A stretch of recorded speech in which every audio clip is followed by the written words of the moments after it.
প্রবাসের মাটিতে নিজস্ব সংস্কৃতি আর আধুনিক বিজ্ঞানের দারুণ এক মেলবন্ধন।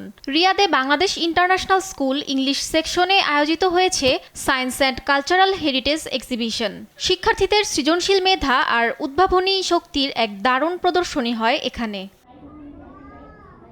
বিজ্ঞান ভিত্তিক নানা প্রজেক্টের পাশাপাশি বাংলাদেশের ঐতিহ্য ও সংস্কৃতির নানা অনুষঙ্গ তুলে ধরে শিক্ষার্থীরা। তাদের প্রতিটি উপস্থাপনায় ছিল গবেষণাধর্মী চিন্তাভাবনা আর শৈল্পিক ছোঁয়া। সায়েন্স এক্সিবিশন যে প্রোগ্রাম এটা প্রত্যেক বছর হয়, এটা থেকে আসলে আজকে একটু আলাদা ছিল, কারণ আমরা অনেক মানুষ এখানে অংশগ্রহণ করেছি। 8টি দেশের শিক্ষকদের সমন্বয়ে এই স্কুলটি এখন একটি সত্যিকারের বহুজাতিক শিক্ষাঙ্গন।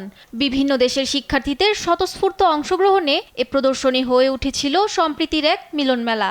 এ ধরনের প্রোগ্রাম সাধারণত বাচ্চাদের মনন ও গতিশীলতাকে বাড়ায় এবং বাচ্চাদেরকে আরও উজ্জীবিত করে। সেই উদ্দেশ্যে আমরা অনুষ্ঠানটি করি।